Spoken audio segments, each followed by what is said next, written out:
اللہ پر ایمان لائے اور اللہ پر ایمان لانے کے بعد چند چیزوں کا تذکرہ کرنے کے بعد فرمایا والیوم الآخر، اور قیامت کے دن پر ایمان رکھے. اور مسلمان کا یہ عقیدہ ہے کہ ہم کو ایک دن مرنا ہے اور مرنے کے بعد اللہ کے سامنے کھڑے ہو کر حساب دینا ہے.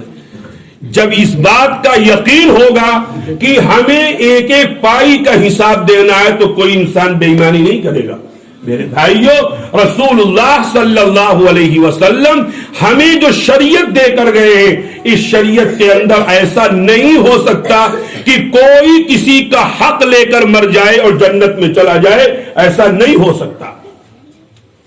رسول اللہ صلی اللہ علیہ وسلم بالکل دنیا سے تشریف لے جاتے حجۃ الوداع کے موقع پر آپ نے ایک لمبی تقریر فرمائی. اس تقریر کو صحابہ نے ایک نہیں سینکڑوں احادیث کے اندر اس کے مندرجات پائے جاتے ہیں. اللہ کے رسول نے اس تقریر کے اندر، تقریر کیا تھی بلکہ 23 سالہ دور نبوت میں جو کچھ رسول اللہ صلی اللہ علیہ وسلم نے اللہ سے لیا تھا، اس پورے 23 سالہ دور نبوت کی تعلیمات کو مختصر سے وقت میں پورا خلاصہ پیش کر دیا. اس تقریر کے اندر رسول اللہ نے فرمایا والامانات مؤدہ، یاد رکھو امانتیں بہرحال ادا کرنی پڑیں گی. اگر کوئی مر گیا کسی کا حق لے کر تو کل وہ آدمی جس کا حق لیا تھا وہ گریبان پکڑ کے لے کے اللہ کے سامنے آئے گا کہ اے اللہ، اس نے دنیا کے اندر میرا حق لیا تھا، میں کمزور تھا، یہ طاقتور تھا، میں اس سے لڑ کر نہیں لے سکتا تھا، لیکن میرا ایمان اور یقین تھا کہ اس دنیا کے بعد بھی ایک دنیا قائم ہوگی اور اس دنیا کے اندر دودھ کا دودھ اور پانی کا پانی ہوگا. اے اللہ، مجھ کو میرا حق دلوائے گی. اللہ کا رسول فرماتا ہے اللہ کو اتنا غصہ ہوگا، اتنا غصہ ہوگا، اللہ فرمائیں گے عدل امانہ، چل اس کا حق ادا کر. وہ کہے گا کہ اے اللہ، جو مال میں نے لیا تھا وہ دکھائی نہیں دیتا، دنیا ختم ہو گئی، اب میں دوں تو کہاں سے دوں؟ اللہ فرمائیں گے ہم کچھ نہیں سنتے، عدل امانہ، اس کا حق ادا کر. وہ کہے گا کہ اے اللہ، میری بپتا تو سن لیجئے، میری مصیبت تو سنیے کہ میں آخر دوں تو کہاں سے دوں؟ اللہ فرمائیں گے ہم کچھ نہیں سنتے، عدل امانہ، امانت بہرحال دینی پڑے گی. اور اسی کی تعلیم اللہ کے تعالی نے اپنے آخری نبی محمد صلی اللہ علیہ وسلم کو جو کتاب دی ہے قرآن مقدس کی شکل میں، اس کے اندر بھی یہی حکم دیا ہے ان اللہ یأمرکم ان تؤدوا الامانات الی اہلھا. امانت جس کی ہے اس کو دینی پڑے گی، چاہے ہندو کی ہو چاہے مسلمان کی ہو، کسی بھی مذہب کا ماننے والا ہو.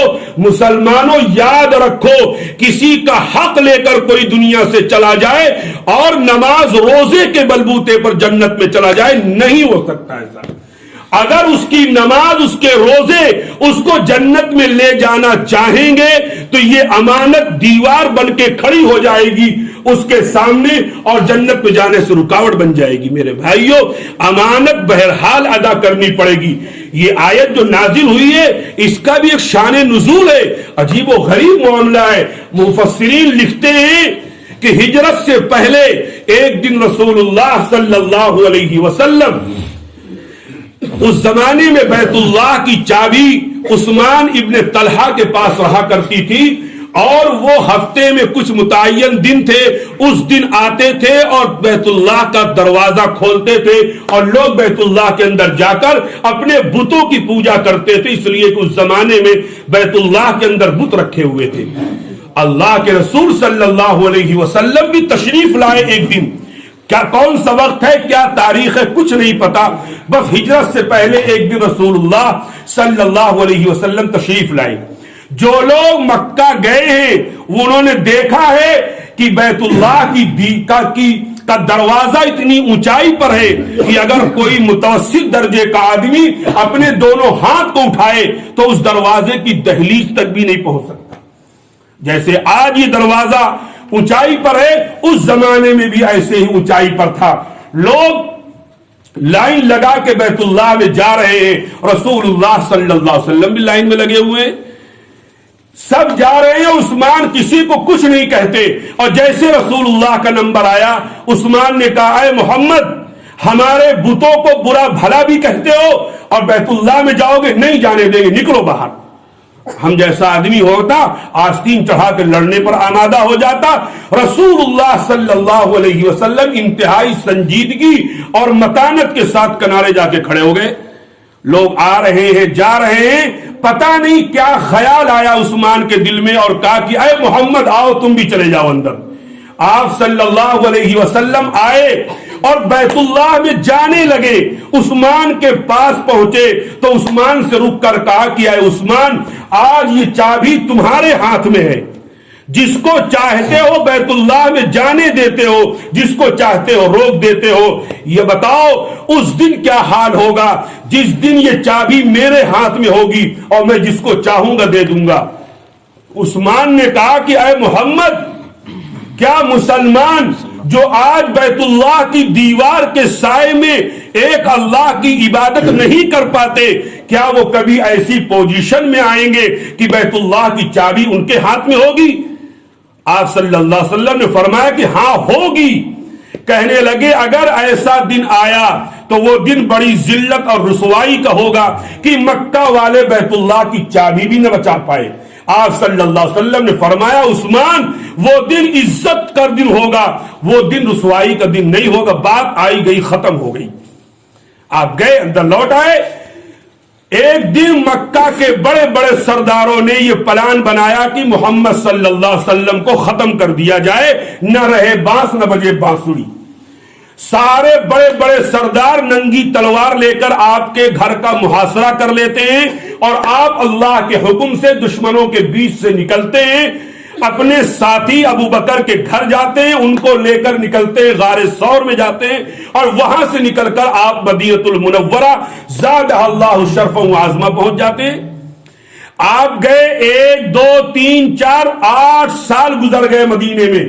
8 سال کے بعد اللہ کا حکم آیا کہ اے محمد چلو اور مکہ کو فتح کر لو۔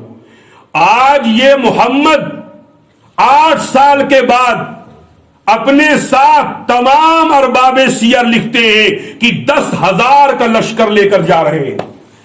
یہ وہی محمد ہے جو 8 سال پہلے مکہ سے ایک ساتھی ابو بکر صدیق کے ساتھ نکل کر آئے تھے اور 8 سال کے اندر 10,000 کا لشکر لے کر جا رہے ہیں۔ کہاں؟ بیت مکہ کو فتح کرنے کے لیے، اور گئے چٹکی بجاتے بجاتے مکہ کو فتح کر لیا۔ بڑے بڑے دشمن موجود ہیں، سب موجود ہیں، بہرحال قصہ لمبا ہے۔ آپ چلے گئے مکہ کو فتح کر لیا۔ آپ نے ایک صحابی سے کہا کہ جاؤ چابی لے کے آؤ عثمان سے۔ اب تو مکہ فتح ہو گیا اور مکہ پر قبضہ ہے مسلمانوں کا، کس کی ہمت چابی نہیں دے گا؟ عثمان نے کہا کہ میں چابی تم کو نہیں دوں گا، میں خود چل کے رسول اللہ کے ہاتھ میں دوں گا۔ آئے اور رسول اللہ کے ہاتھ میں چابی دی۔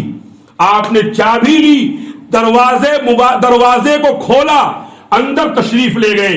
جتنے بت رکھے ہوئے تھے مفسرین لکھتے ہیں کہ آپ کے ہاتھ میں ایک چھڑی تھی اور آپ جس بت کی طرف اشارہ کرتے تھے اور قرآن زبان سے قرآن کی یہ آیت پڑھتے تھے، جاء الحق وزهق الباطل ان الباطل كان زهوقا، وہ بت اوندھے منہ گرتا۔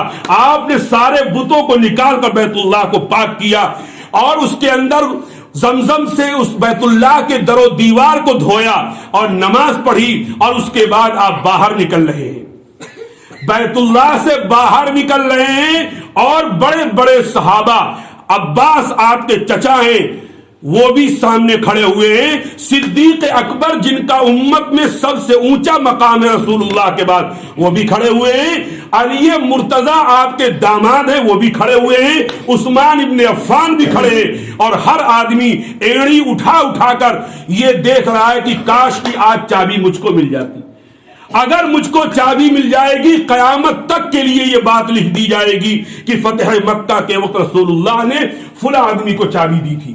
عثمان کے تو وہم و گمان میں بھی یہ بات نہیں تھی کہ چابی مجھ کو دوبارہ ملے گی، اس لیے ابھی تو مسلمان بھی نہیں ہوئے تھے۔